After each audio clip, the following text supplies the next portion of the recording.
नमस्कार साथियों, analyser app में आप सभी का स्वागत है।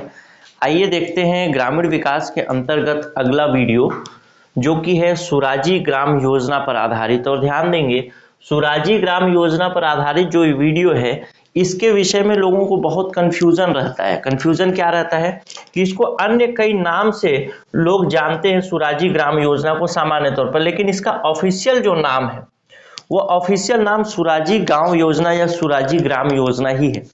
तो इस चीज को कभी क्वेश्चन पूछ दे कि निम्नलिखित में से यह प्रावधान किसके किसके लिए हैं, तो कंफ्यूजन की स्थिति में नहीं रहना है। फाइनल ये जानना है कि भाई इसका नाम सुराजी ग्राम योजना ही है ऑफिशियली, तो इसको ऐसा नहीं होगा कि नरवा गरुआ घुरवा बारी योजना या नरवा योजना घुरवा योजना ये सब है, ऐसा नहीं सोचना है। बिल्कुल ध्यान से सुराजी ग्राम योजना। और ये योजना, अगर मैं इस योजना को पढ़ा, सुराजी ग्राम योजना को, तो सुराजी ग्राम योजना एक ऐसा योजना मेरे को दिखता है कि ग्रामीण क्षेत्र के लिए एक वरदान की तरह है। यानी ये जो योजना है वो छत्तीसगढ़ गवर्नमेंट का सबसे बेहतरीन योजना हो सकता है अगर इसको ठीक तरीके से क्रियान्वयन किया जाए। आपको मालूम है ग्रामीण अर्थव्यवस्था जो है वो कृषि अर्थव्यवस्था है, मुख्य रूप से कृषि पर फोकस है, एग्रीकल्चर पर फोकस है। और ये योजना अगर ठीक तरीके से समन्वित रूप से कोऑर्डिनेट करके ठीक तरीके से लागू किया जाए तो वाकई में गांव की जिंदगी बदल सकती है, किस्मत बदल सकता है, ऐसा योजना है। आइए देखते हैं एक एक चीज। और ध्यान रखिएगा, जब ऐसा महत्वपूर्ण योजना है, इतना महत्वाकांक्षी योजना है सरकार का, तो बहुत ज्यादा मतलब 100% संभावना है कि जब ग्रामीण विकास में योजना से संबंधित प्रश्न पूछे तो इसमें से आपको एक प्रश्न और नहीं तो 2 प्रश्न भी देखने को मिल सकता है। तो ध्यान रखेंगे कि 2 प्रश्न आपके इस योजना से आने वाले हैं, तो बिल्कुल तैयार होके एकदम निश्चिंत होके पढ़िएगा कि भाई इसमें से हमको प्रश्न पूछने ही वाला है। चलिए देखते हैं। इस योजना की शुरुआत 1 जनवरी 2019 से हुई। पहला प्रश्न, पहला लाइन, इसका नारा है नरुआ गरुआ घुरुआ बारी छत्तीसगढ़ के 4 चिन्हारी। ऐसा आप बिलासपुर के बोर्ड्स वगैरह में भी कहीं कहीं पे लिखा हुआ देख सकते हैं कि नरुआ गरुआ घुरुआ बारी छत्तीसगढ़ के 4 चिन्हारी। और जब ये योजना लागू चालू हुआ था, 2019 में चालू हुआ, और 2020 के आसपास की बात होगी, 2020 के आसपास मैं अपने गांव गया था, तो मेरे गांव में मीटिंग हुआ था। मीटिंग में एक कोई एग्रीकल्चर ऑफिसर थे, वो आए हुए थे, और इसी योजना पर पूर्ण रूप से बात हो रही थी कि ये योजना क्या है, इस योजना के बारे में समझाया जा रहा था कि क्या है क्या नहीं है। तो उसको हम लोग आज समझेंगे और एक एक पॉइंट को समझेंगे, ताकि एक भी प्रश्न आपको अगर यहां से पूछे तो ना बाहर जाए और अपडेटेड देता रहेगा। चलिए, योजना का उद्देश्य क्या है? ग्रामीण अर्थव्यवस्था की परंपरागत घटकों को संरक्षित एवं पुनर्जीवित करते हुए गांव को राज्य की अर्थव्यवस्था के केंद्र में लाना, इसके साथ ही पर्यावरण में सुधार करते हुए किसानों तथा ग्रामीणों की व्यक्तिगत आय में वृद्धि करना, चहुमुखी कृषि विकास कल्याण हेतु अभिनव पहल, ये इसका योजना का उद्देश्य है। पहले योजना को थोड़ा समझ लेते हैं। ये योजना क्या कहता है? ये योजना कहता है कि नरवा को संरक्षित करना है, अच्छा बनाना है, संवर्धित करना है और संरक्षित करना है, दोनों। संवर्धित करना है मतलब अपग्रेडेशन करना है, अपग्रेडेशन करना है, संवर्धित करना, और संरक्षित मतलब सेफ रखना है। ठीक है, तो नरवा मतलब नदी नाला, ये सब चीज जहां पानी का स्रोत हो उसको हमको संरक्षित भी करना है और वो भी करना है, संवर्धित पर करना। उसी प्रकार से गरुआ मतलब गाय बैल पशुधन से है इसका मतलब। उसके बाद देखें घुरुआ, घुरुआ का मतलब समझते होंगे। घुरुआ का मतलब पशु का वो गजमल, जैसे गाय का गोबर, छेरी का लेड़ी, ये जो है ये क्या है? यही घुरुआ है। और उसके बाद बारी, बारी का मतलब है कि घर के आसपास जो, अगर शहरी क्षेत्र से तो आप लोग गार्डन समझते हैं, शहरी क्षेत्र में छोटा सा गार्डन बनाया जाता है, लेकिन गांव में क्या होता है? गांव में खेत के बीच में गांव में एक जो जमीन के बीच में, जमीन बड़ा होता है, देखिए जमीन इस तरीके से, मान लीजिए इतना बड़ा जमीन है और यहाँ पे एक घर बना दिया गया और इसको एक बाउंड्री कर दिया गया है, उस बाउंड्री में, और यहाँ से घर से पानी निकलता है और यहाँ पे कुछ पौधे लगाए गए हैं, कुछ सब्जियां लगाई गई हैं, कुछ फल लगाए गए हैं, तो घर का पानी क्या होता है, इन्हीं में जाता है, या फिर कुछ व्यवस्था किया हुआ है। यानी घर के चारों ओर जो जमीन है जिसमें सामान्य तौर पर कृषि का कार्य किया जाता है, छोटे मोटे फल फूल पौधे लगाए जाते हैं, वो क्या है, बारी है। तो किसान को क्या चाहिए, किसान को चाहिए कि उसको पानी उपलब्ध हो, उसका खेत उर्वरक बना रहे, यानी जमीन जो है वो उर्वरक बना रहे, और बस इतना ही तो चाहिए। अगर इतना दो चीजें हो गई तो दो चीजों में तो उसकी किस्मत बदल सकती है। मुख्य समस्या पानी और उर्वरता की है। तो देखिए, नरुआ को अगर संरक्षित करेंगे तो, नदी को संरक्षित करेंगे तो पानी मिलेगा, गाय को संरक्षित करेंगे तो इससे आप खेती का काम भी ले सकते हैं। गरुआ मतलब पशुधन, गाय मतलब बैल से खेती का काम लेते हैं, लेकिन बैल को जन्म कौन देगा, गाय ही देगी। उसके बाद गाय के मल यानी गोबर को सुरक्षित करेंगे तो आपका खेती उर्वरक होगा, और इस मतलब जो खाद बनेगा और उस खाद को आप बारी में डालिए। पूरा का पूरा थीम है इस नरुआ गरुआ घुरवा बारी छत्तीसगढ़ के चार चिन्हारी का। लेकिन ये नरुआ गरुआ घुरवा बारी छत्तीसगढ़ के चार चिन्हारी सुराजी ग्राम योजना के अंतर्गत आता है। दो प्रश्न यहां से ध्यान रखिएगा। अब इतना समझा दिया तो इसका उद्देश्य भी आपको समझ में आ गया होगा। इसका उद्देश्य क्या है, इसका उद्देश्य है गांव में पानी की कमी न हो, खेती का काम अच्छी तरीके से चले, खेत की उर्वरता, जमीन की उर्वरता ठीक ठाक बनी रहे। इसके अलावा किसानों की आय में वृद्धि हो। जब ये सब चीजें होंगी तो किसानों की आय में वृद्धि होगी ही होगी। तो ये इसका उद्देश्य आपको रटने की जरूरत नहीं है, अगर आप ये चार चीजों का मतलब समझ गए तो। फिर से बता दूं, उद्देश्य एक बार पढ़ देता हूं। ग्रामीण अर्थव्यवस्था के परंपरागत घटकों को संरक्षित एवं पुनर्जीवित करते हुए। परंपरागत घटक मतलब वो घटक, पुराने घटक। परंपरागत तरीके से क्या चलता था, गाय के गोबर से ही खेती की जाती थी। गाय के गोबर को उर्वरता के रूप में, उर्वरक के रूप में उपयोग किया जाता था। एवं पुनर्जीवित करते हुए गांव को राज्य की अर्थव्यवस्था के केंद्र में लाना, इसके साथ पर्यावरण में भी सुधार लाना। क्योंकि हम अगर जो रासायनिक खादों का उपयोग नहीं करेंगे, कीटनाशकों का उपयोग नहीं करेंगे, तो पर्यावरण अपने आप दुरुस्त होगा। इसके साथ अगर ये सब होता है तो परिवार, जो किसान के आय में वो वृद्धि होगी। चहुमुखी विकास एवं कल्याण हेतु अभिनव पहल करना, ये सब इसका उद्देश्य है। चलिए आगे देखते हैं। अब देखते हैं प्रमुख प्रावधान इसके अंतर्गत क्या है। प्रमुख प्रावधान से आपसे मैं भी कूट वाला प्रश्न पूछ लिए तो कूट वाले प्रश्न में ठीक ठाक आप बना पाए। इसके तहत जलवायु की चुनौतियों से निपटने के लिए भी विभिन्न कदम उठाए जाएंगे और राज्य में वृक्षारोपण, मिट्टी के बांध, खेती के मेढ़े और कुएं और तालाब भी बनाए जाएंगे। तो केवल नरवा के अंतर्गत या फिर मतलब केवल नदी नालों को ही संरक्षित नहीं किया जाएगा, इसमें बांध भी बनाया जाएगा, इसमें वृक्षारोपण भी किया जाएगा, खेती के मेढ़ और तालाब भी बनाए जाएंगे। तो ये महत्वपूर्ण बात है, क्योंकि अगर उतना पहला नरुआ गुरुआ घुरवा बारी, ये चार बातें आप समझे, तो चार बातों के अलावा अगर आपसे पूछ लिया क्या इसमें वृक्षारोपण का प्रावधान है, क्या इसमें मिट्टी के बांध बनाने का प्रावधान है, क्या इसमें खेती के मेढ़ बनाने का प्रावधान है, क्या इसमें कुआं और तालाब बनाए जाने का प्रावधान है, तो आपको लगेगा नहीं ये सब नहीं है अगर आप नहीं पढ़े हैं, लेकिन ये सब है। आखिरी में मैं एक दो क्वेश्चन भी करा दूंगा तो आपको समझ में भी आ जाएगा कि आप क्या ठीक ठाक तरीके से चल रहे हैं या नहीं। अब पंचायतों की क्या भूमिका है। योजना के क्रियान्वयन पंचायतों की विशेष भूमिका होती है, और योजना के क्रियान्वयन के लिए एक चीज मैं बताऊं कैसे होता है। तो कहां पे गोठान बनाना, इसी के अंतर्गत गोठान भी आ जाएगा।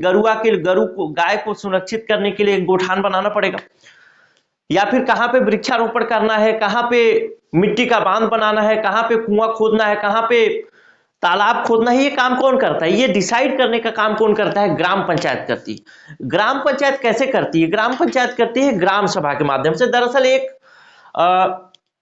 जो जनपद स्तर होता है ना, ब्लॉक स्तर का एक अधिकारी आता है ग्राम सभा जब होती है तो, और इन सब महत्व के बारे में उनको समझा के जाता है और बोलता है कि आप लोग फिर डिसाइड करिएगा कि कहां पे आपको बांध बनवाना है, कहां पे आपको तालाब खुदवाना है, कहां पे कुआं खुदवाना है। तो फिर ग्राम सभा डिसाइड करती है कि हाँ हाँ यहाँ पे मिलना चाहिए, यहाँ पे मिलना चाहिए, यहाँ पे मिलना चाहिए। तो मुख्य रूप से क्रियान्वयन एजेंसी कौन है, ग्राम पंचायत है, और ग्राम सभा क्या करती है, उसको संस्तुति करती है कि भाई यहाँ पे ये चीजें होनी चाहिए।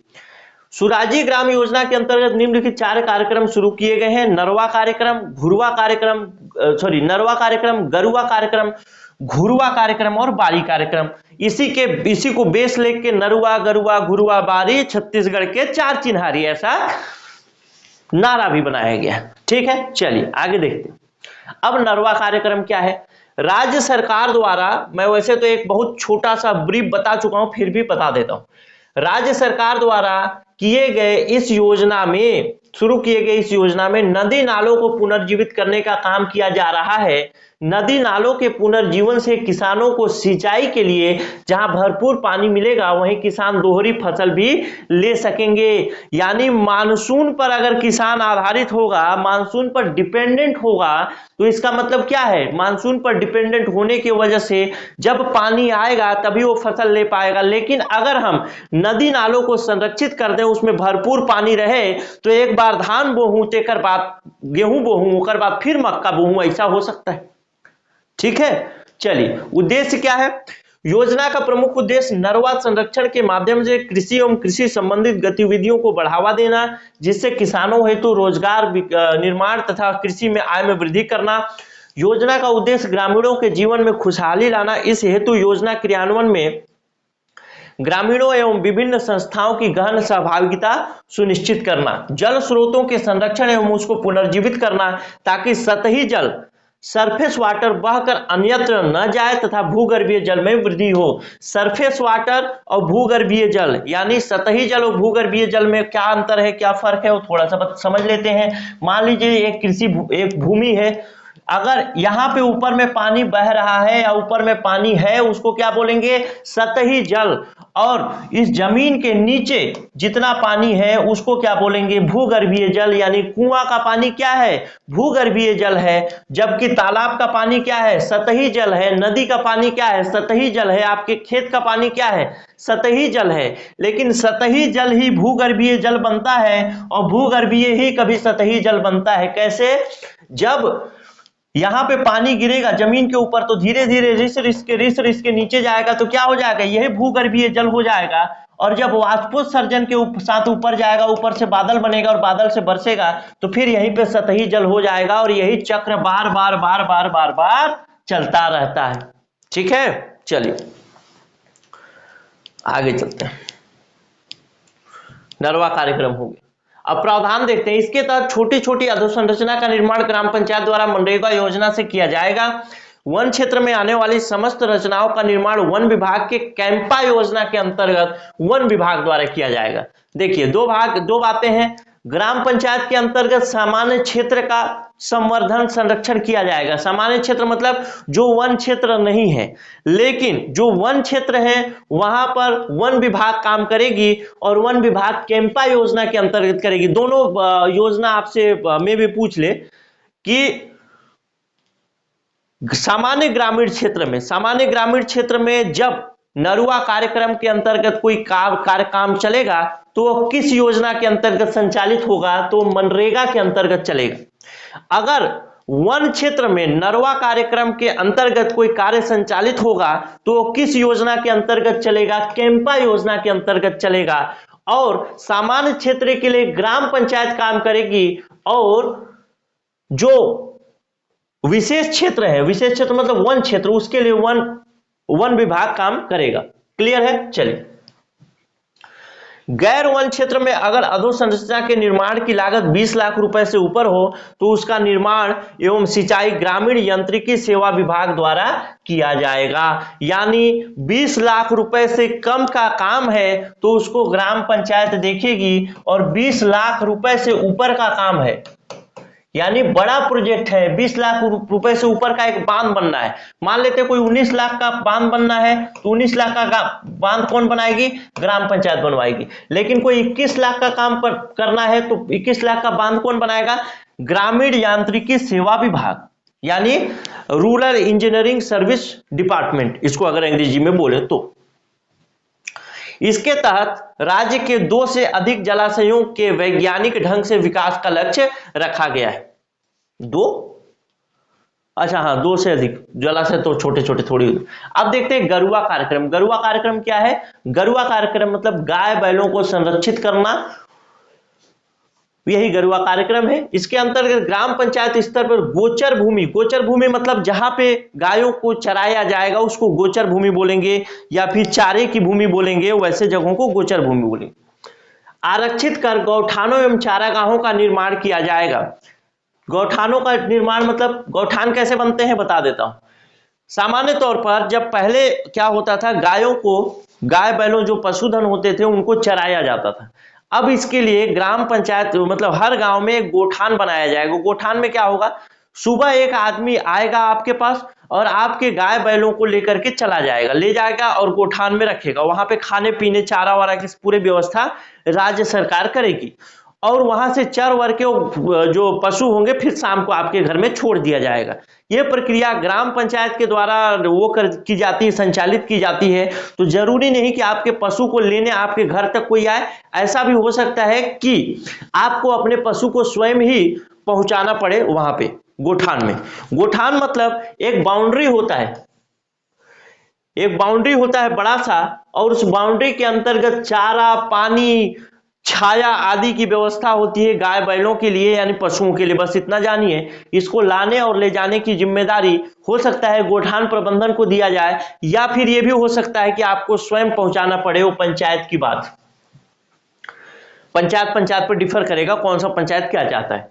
इसके अतिरिक्त गोधन न्याय योजना की शुरुआत की गई, जिसमें जैविक खेती को बढ़ावा, ग्रामीण एवं शहरी स्तर पर रोजगार के नौ अवसरों का निर्माण, गो पालन एवं गो सुरक्षा को बढ़ावा देने के साथ पशुपालकों को आर्थिक रूप से लाभान्वित किया जाएगा, किया जा रहा है। तो अब इसके बाद देखिए, अब जो एक तो हमने ग्राम सुराजी कार्यक्रम पढ़ा, गांव सुराजी कार्यक्रम। गांव सुराजी कार्यक्रम के अंतर्गत गरुआ कार्यक्रम बनाया गया, और गरुआ कार्यक्रम के अंतर्गत एक योजना, नई योजना आपको देखने को पड़ेगी, मिलेगी, गोधन न्याय योजना। लेकिन गोधन न्याय योजना अपने आप में एक बड़ा योजना है, छोटा योजना नहीं है, तो हम लोग इसको यहां पे नहीं पढ़ेंगे।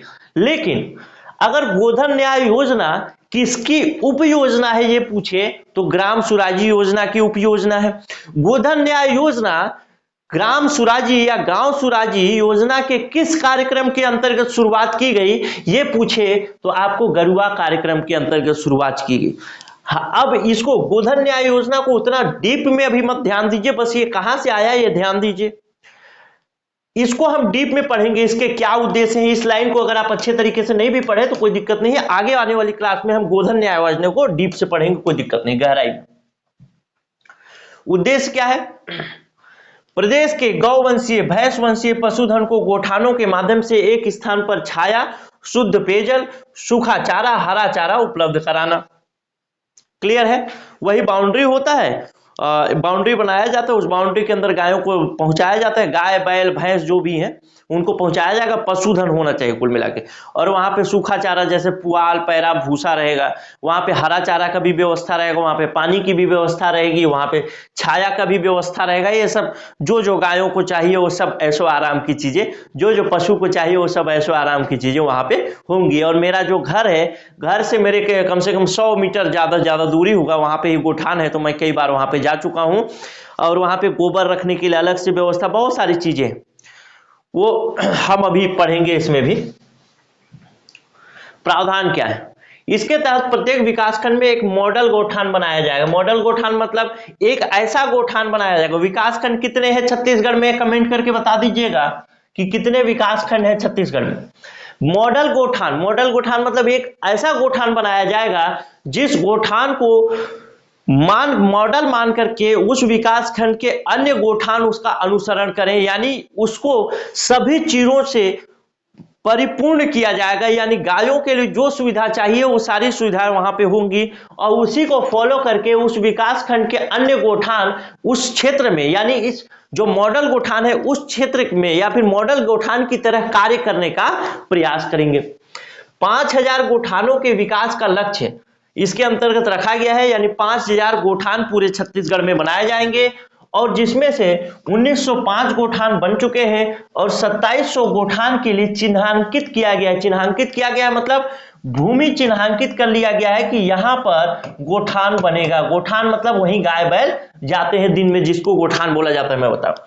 और ये डेटा जो है वो सितंबर 2022 तक है। तो आपको एक चीज समझ में, एक चीज कंफ्यूजन हो जाएगा कि क्या सितंबर 2022 तक डेटा है और आपसे कब तक का पूछेगा। जो ऑफिशियल डेटा अभी तक आया है वो सितंबर 2022 तक का ही आया है, इसके बाद का डेटा नहीं आया है कोई। तो अगर आपसे प्रश्न पूछेगा तो यही डेटा से प्रश्न पूछेगा।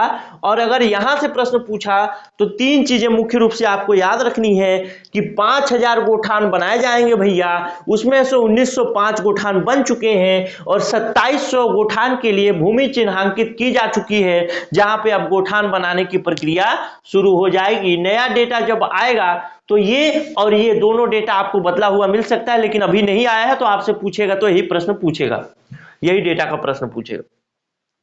जैविक खेती तथा पशुपालन को बढ़ावा देने के लिए शुरू की गई गोधन न्याय योजना का संचालन इन्हीं गोठानों के माध्यम से किया जाएगा। अर्थात आगे जो गोधन न्याय योजना हम पढ़ेंगे तो उसका जो केंद्र बिंदु होगा वो यही गोठान होगा। गोठान के माध्यम से ये योजनाएं संचालित होगी, उसको हम गोधन न्याय योजना में पढ़ेंगे, कोई दिक्कत नहीं।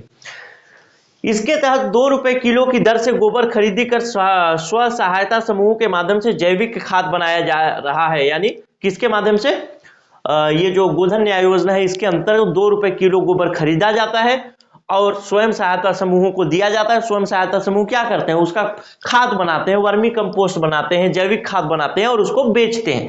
ये हम पढ़ेंगे किसमें? गोधन न्याय योजना में। तो यहाँ पे कंफ्यूजन की कोई स्थिति नहीं होनी चाहिए। क्लियर है?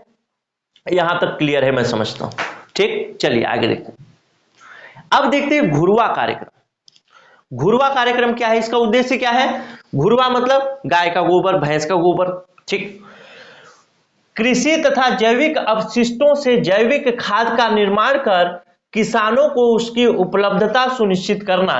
कृषि का जो अपशिष्ट है या फिर जैविक जो अपशिष्ट है, किसी का अपशिष्ट होने का मतलब मान लीजिए कुछ भूसा है या फिर कुछ पुआल है या फिर कुछ पत्ते वत्ते पड़े हुए हैं, उसको अभी यूज करके। उसके अलावा जैविक अपशिष्ट मतलब गाय का गोबर हो गया या फिर कुछ आपका सब्जी वब्जी हो गया, ये सब चीजें हैं, ये सब जैविक अपशिष्ट में आएंगे। तो इससे क्या किया जाएगा? खाद बनाया जाएगा। घुरवा कार्यक्रम के अंतर्गत खाद का निर्माण किया जाएगा और ये खाद का निर्माण कर किसानों को दिया जाएगा, यानी किसानों तक उपलब्धता इसकी की जाएगी। इससे क्या होगा? ताकि रासायनिक खाद जो है, जैसे यूरिया है, डीएपी है, इफ्को है, ये सब जो रासायनिक खाद है, इसका प्रचलन से बाहर कर भूमि की उर्वरता बढ़ाई जा सके। यानी रासायनिक खाद का उपयोग ना करें और ज्यादा से ज्यादा जैविक खाद का उपयोग करें और जिससे भूमि की उर्वरता बढ़ सके। कृषि उत्पादकता तथा कृषि में आय में वृद्धि की जा सके। योजना के तहत स्थानों का चयन ग्राम पंचायत करती है। घुरवा कार्यक्रम के अंतर्गत लाभार्थी कौन है? ऐसे कृषक परिवार जिनके पास पर्याप्त पशुधन उपलब्ध हो और उनके घर में बाड़ी में घुरवा के लिए जगह है, वो घुरवा कार्यक्रम के अंतर्गत लाभार्थी है। घुरवा के लिए जगह मतलब पशुधन है, पशु का गोबर निकल रहा है, उसको रखने का भी जगह है, वो घुरवा कार्यक्रम के अंतर्गत। आगे देखते हैं घुरवा निर्माण हेतु घटक। वैज्ञानिक एवं व्यवहारिक ढंग से घुरवा निर्माण हेतु निम्नलिखित घटक हो सकते हैं। भू नापेट या नापेट टंका निर्माण। भू नापेट नापेट टंका निर्माण मतलब सामान्य तौर पे जहां पे आप, जैसे गांव है और गांव में घर है और घर में गौशाला है। गौशाला मतलब वहां पे गाय बैलों को बांधा जाता है। और हमारे उधर क्या बोलते हैं उसको, सरगुजा साइड में इसको बोला जाता है मथान नहीं, बथान बोला जाता है। बथान, उधर के लोग होंगे तो जरूर कमेंट करिएगा क्या मैं सही बता रहा हूं। बथान बोला जाता है किसको? जहां पे गाय बैलों को बांधा जाता है। यहां से जो गोबर निकलेगा उसको एक जगह जहां पे रखा जाएगा उसको क्या बोला जाएगा? भू नापेट या नापेट टंका। इसका निर्माण किया जाएगा घुरवा कार्यक्रम के अंतर्गत। इसके अलावा वर्मी पीट, यानी ये तो सामान्य तौर पे गोबर को रखा खाद बनने के लिए, चाहे जैसा भी उसको संरक्षित करने के लिए एक जगह रख लिया। दूसरा देखें वर्मी पीट मतलब, वर्मी पीट का मतलब ये है कि वहां पे गोबर से या फिर अन्य जो जैविक पदार्थ है उसमें केचुआ डाला जाएगा और केचुआ से फिर क्या बनाया जाएगा, खाद बनाया जाएगा। वेस्ट डिकम्पोजर ट्रायोडर्मा उपयोग को प्रोत्साहन दिया जाएगा। बायोगैस संयंत्र का निर्माण किया जाएगा। खाद्यान्न और चारा दोहरे उद्देश्य वाली फसलों का विस्तार किया जाएगा। खेतों की मेड़ पर चारा वाली फसलों का विस्तार किया जाएगा। चारा का विकास और प्रशिक्षण, ये सब इसके घटक हैं। अब देखते हैं बाड़ी कार्यक्रम। बाड़ी कार्यक्रम क्या है? पारंपरिक घरेलू बाड़ियों में सब्जी तथा फल फूल के उत्पादन को बढ़ावा देकर गांवों में पोषक आहारों की उपलब्धता बढ़ाना।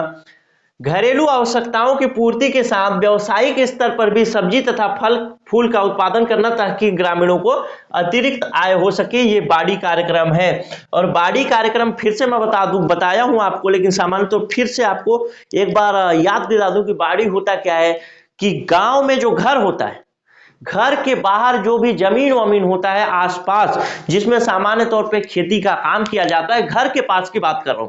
अगर दूर है तो फिर उसको खेत बोलेंगे। घर के पास जो खेती का काम किया जाता है, जिसको घर की महिलाएं सामान्य तौर पर देख रेख कर लेती हैं, घर के बच्चे देख रेख कर लेते हैं, उसी को बाड़ी कहा जाता है। और वहां पे फल एवं सब्जियों के उत्पादन को बढ़ावा देकर गांव स्तर पर पोषक आहार को बढ़ावा देना, और अगर वो ज्यादा उत्पादन करें तो उनको अतिरिक्त आय के लिए भी साधन हो सकता है किसानों को। लाभार्थी कौन होंगे? प्रथमतः ऐसे कृषक परिवार जिनके पास घर पर बाड़ी है और बाड़ी में सुरक्षा व्यवस्था तथा सिंचाई की व्यवस्था है। सुरक्षा व्यवस्था और सिंचाई की व्यवस्था से क्या मतलब है? लाभार्थी में पहला बात क्या है कि ऐसा किसान हो जिसके पास घर के पास बाड़ी हो। तो बाड़ी कार्यक्रम के अंतर्गत कुछ फल फूल सब्जी लगाना है तो बाड़ी तो होना चाहिए। जब जमीन ही नहीं है तो फिर लगाओगे कहां? तो वहां फोकस होगा कि पहले बात तो उसके पास बाड़ी हो, मतलब घर हो और घर के चारों ओर कुछ जमीन हो, और इस जमीन में कुछ बाउंड्री वॉल जैसी व्यवस्था हो ताकि बाहर के पशु उसको चर न दें, परेशान न करें, खा मत दें वैसे फल फूल को, तो पौधों को खा मत दे, तो बाउंड्री वॉल की व्यवस्था हो। इसके साथ साथ यहां पर सिंचाई की भी व्यवस्था हो ताकि इन पौधों को पानी दिया जा सके, सब्जियों को पानी दिया जा सके। तो ये क्या है? ये तीन चीजें होनी चाहिए। पहला बात तो बाड़ी होना चाहिए, बाड़ी में सुरक्षा होना चाहिए, सुरक्षा के साथ सिंचाई होना चाहिए। ऐसे कृषक परिवार जिसके पास घर पर बाड़ी के लिए जगह है किंतु बाड़ी की गतिविधियां नहीं कर रहे हैं, वो भी इसके अंतर्गत लाभार्थी हो सकते हैं। कि जगह तो है लेकिन वो फल फूल नहीं लगा रहे, सब्जी नहीं लगा रहे, लेकिन उनको प्रोत्साहित किया जाए कि आप लगाइए, तो इस योजना के अंतर्गत लाभ ले सकते हैं। ग्राम के गरीब तबके और कमजोर वर्गों के परिवारों के बसाहट क्षेत्रों में जहां बाड़ी की भूमि उपलब्ध है वो सब भी इसमें आएंगे। अब प्रावधान देखते हैं। राज्य पोषित नदी कछार तटों पर लघु सब्जी उत्पादन समुदायों को प्रोत्साहन योजनागत सब्जी मसाला वर्गीय फसलों के बीज उपलब्ध कराए जाएंगे। शासकीय उद्यान रोपणियों में मनरेगा योजना अंतर्गत तैयार विभिन्न प्रजातियों के फलदार एवं लाइव फेंसिंग मतलब समझते हैं? लाइव फेंसिंग में प्रयुक्त होने वाली प्रजाति जैसे मेहंदी, करोंदा, नींबू, क्लोरोड्रॉन, ड्यूरेंटा, एक्लिफा एवं स्पेनिया आदि कृषकों को निःशुल्क उपलब्ध कराया जाएगा। लाइव फेंसिंग मतलब जो कांटेदार जो पौधे हैं उनकी बात की जा रही है सामान्य तौर पर, जैसे करोंदा, नींबू, ये सब हो गया। ये सब क्या हो, इसके लिए निःशुल्क उपलब्ध कराया जाएगा इसका पौधा लोगों को। बीपीएल एवं लघु सीमांत कृषकों की बाड़ी में 500 वर्ग मीटर क्षेत्र में टपक सिंचाई संयंत्र स्थापित करने का इकाई 18,000 पर 75% अनुदान दिए जाने की व्यवस्था है। यानी जो बीपीएल परिवार है, लघु एवं सीमांत किसान है, उनको 500 स्क्वायर फीट में 500 वर्ग मीटर क्षेत्र में टपक सिंचाई संयंत्र यानी ड्रिप इरिगेशन सिस्टम दिया जाएगा, जिसका लागत 18,000 रुपए होगा। और 18,000 रुपए से 75% अनुदान कौन देगा? राज्य सरकार देगी। बाकी का पैसा यही बीपीएल लघु सीमांत किसानों को देना होगा, जो कि 500 वर्ग मीटर के लिए होगा उनके पास पानी की व्यवस्था। चलिए, योजना के क्रियान्वयन हेतु राज्य स्तर पर गठित समिति देख लेते हैं। यहां से भी प्रश्न पूछा जा सकता है। प्रश्न इसमें से एक या दो तो पूछा ही जाएगा, ये बात तो कंफर्म है, ये बात तो निश्चित मान के चलिए। समिति के अध्यक्ष कौन होंगे? मुख्य सचिव होंगे छत्तीसगढ़ शासन। समिति के सदस्य कौन होंगे? अपर मुख्य सचिव वन विभाग, अपर मुख्य सचिव पंचायत एवं ग्रामीण विभाग, अपर मुख्य सचिव कृषि विभाग, सचिव मुख्यमंत्री कार्यालय, सचिव सामान्य प्रशासन विभाग इसके सदस्य होंगे। अब और भी चीजें देख लेते हैं। नरवा कार्यक्रम के लिए कौन अध्यक्ष है, गरुआ कार्यक्रम के लिए कौन है, घुरुआ कार्यक्रम के लिए कौन अध्यक्ष है, बाड़ी कार्यक्रम के लिए कौन अध्यक्ष है, राज्य स्तर पर एक देख लेते हैं। नरवा कार्यक्रम का कार्यकारी अधिकारी या अध्यक्ष जो होगा अपर मुख्य सचिव वन विभाग होगा। गरुआ के लिए अपर मुख्य सचिव पंचायत एवं ग्रामीण विकास विभाग हुआ। यहां पे आपको प्रश्न पूछेगा तो जोड़ी मिलान वाला प्रश्न पूछ सकता है, और जोड़ी मिलान वाले प्रश्न में आपको कंफ्यूज नहीं होना है। नरवा के लिए अपर मुख्य सचिव वन विभाग, गरुआ के लिए अपर मुख्य सचिव पंचायत एवं ग्रामीण विभाग, घुरुआ के लिए अपर मुख्य सचिव पंचायत एवं ग्रामीण विकास, और बाड़ी कार्यक्रम के लिए अपर मुख्य सचिव कृषि एवं उत्पादन आयुक्त छत्तीसगढ़ शासन। ठीक है, तो दो के लिए गरुआ और घुरुआ के लिए आप देखते हैं मुख्य सचिव जो ग्रामीण विकास वाला है वो है, और बाकी के लिए नरवा के लिए अपर मुख्य सचिव वन विभाग, और बाड़ी के लिए अपर मुख्य सचिव कृषि एवं उत्पादन विभाग। नोट है, जिला स्तर पर क्रियान्वयन समिति के अध्यक्ष जिला कलेक्टर होंगे। ये कहां पे है, ये किसका है, ये राज्य स्तर पर है। और जिला स्तर पर कौन होगा, प्रत्येक राज्य का प्रत्येक जिले का जो कलेक्टर होगा वो होगा इसका अध्यक्ष। क्लियर है, चलिए सब पढ़ा दे रहा हूं, कुछ भी नहीं पूछेगा, मतलब कुछ भी नहीं छूटेगा। एक प्रश्न देख लेते हैं। छत्तीसगढ़ शासन द्वारा सुराजी ग्राम योजना की शुरुआत कब की गई? 1 जनवरी 2019, 19 जुलाई 2020, 18 जनवरी 2019 या 2 अगस्त 2020? अगर आप अच्छे से पढ़े होंगे तो अपना उत्तर आप कमेंट में लिखिएगा, और बताइएगा कि आपको वीडियो कैसा लग रहा है, नीचे कमेंट करके बताइएगा। वीडियो को शेयर करिएगा, लाइक करिएगा। आगे आने वाले वीडियो के लिए चैनल को सब्सक्राइब करिएगा, फट से जाइएगा सब्सक्राइब करिए, और वो बेल आइकन भी दबा दीजिएगा ताकि आपको नोटिफिकेशन भी मिले। साथ ही साथ आप अपना उत्तर कमेंट में लिखने के साथ कुछ सुझाव भी दे सकते हैं कि आगे और कौन सी योजना के बारे में आपको जानकारी चाहिए। चलिए मिलते हैं अगले वीडियो में, तब तक के लिए नमस्कार, जय हिंद।